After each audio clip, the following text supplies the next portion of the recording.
Sabihin natin yung time natin mag-prepare ko sa yun ang ano, hindi Kulang. yung kung ano ngayon. Kulang. Walang bilang yung ngayon. Walang bilang yung laro ngayon. Yung So, preparasyon natin. Lahat yan, pusat. Tanungin mo, yung time natin, ganun din na. Pusat dati. Ewan ko kung nandun ka, Jay.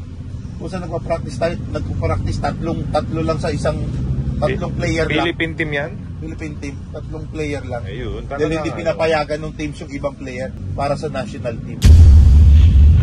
Ganda na ng momentum, hindi, yun lang, sayang. Diba? Right. Sakit sa puso, pero ganun talaga eh.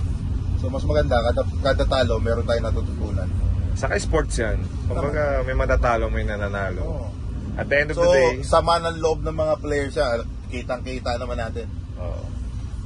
Kung masama ang loob natin na nanonood, sayang yung 19-5 run nung first half. Kung natuloy-tuloy natin yun, ano na yan turnovers eh. 19-5, malaki yun. Saan dyan? 14 points yun. Brad, umiiyak yung mga players na yun ngayon. Tinan mo. Kusa. Na-experience na natin.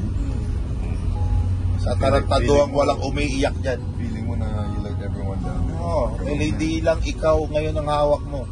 Hindi lang yung team mo ngayon yung naglalaro mo. Buong bansa ito. Iba. Ngayon, kung nagmamayabang kayo mga player kayo, lalo yung mga hindi marurunong, hindi pa kayo nakapag-shoot kasi ng Pilipinas eh. Yung totoo, hindi taka mo na, yung totoo ha, ito yung iba ang na-experience ko lang po sa yung pagdating ng international, iba na yung laro. Oo. Bawal ka na mag-turnover yung turnover mo. Ang dami natin turnover. Unforced turnover. One foul, one free throw. Pusang ngayon. Every possession counts. Every possession counts. So kailangan you have to be able to take this. Yung maka-attempt ka ng maayos. Ano lang yan? 10 minutes lang yan. 10 minutes, parang mas matulin. Running time pa. Running time pa po sa ngayon.